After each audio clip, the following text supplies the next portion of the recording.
ቼልሲ ጋር አሰልጣኝ መሆንና አይስክሪም አንድ ናቸው። ሁለቱም እኩል የሚሆኑት ለአንድ ሳምንት ብቻ ነው።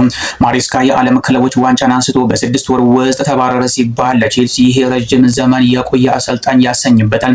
ከ7 ጨዋታ አንድ ማሸነፍ ለሌላ ክለብ ውድቀት ነው፣ ለቼልሲ ግን አሰልጣኝ የመቀየሪያ ሰበብ ነው። ቦህሊ ውጤቱን ሲያይ ከ7-1 ቆይ ቼክ ልጻፍና አዲስ ሰው ልጥራ ብሎ የደስታ ሰርግና ምላሽ ነው የሚደግሰው። ማሬስካ የዓለም ክለቦች ዋንጫን ሲያነሳ ደስ ብሎት ነበር፣ ግን አልተረዳም። ቼልሲ ቤት ዋንጫ ማንሳት ማለት ሲቪ ላይ ጌጥ ጨምረሃልና አሁን ደግሞ በካሳ ክፍያ ዱባይ ሄደህ እረፍት አርግ ማለት እንደሆነ አልገባውም ነበር። ቼልሲ 5ኛ ደረጃ ላይ ሆኖ አሰልጣኝ አባረረ ሲባል ምክንያቱ ደካማ ውጤት ብቻ አይደለም። ቼልሲዎች ወደ ላይ ወጥተን ቻምፒዮንስ ሊግ ገብተን በየሳምንቱ ከአውሮፓ ኃያላን ጋር ከምንጋጠም እዚሁ መሀል ላይ ሆነን አሰልጣኝ የቀያየርን ብንጫወት ይቀለናል ብለው አስበው ነው። በቼልሲ ቤት ደካማ ውጤት ማለት አሰልጣኙ ጠረጴዛው ላይ ያለው ፎቶ ገና ሳይቆሽሽ ሻንጣውን እንዲሸከም የሚያደርግ አስማት ነው። ማሬስካ ጣሊያናዊ ስለሆነ ፒዛ ሰርቶ እስኪያበቃ እንኳን አልታገሱትም። ፎሎ ማድረጋችሁን አትርሱ።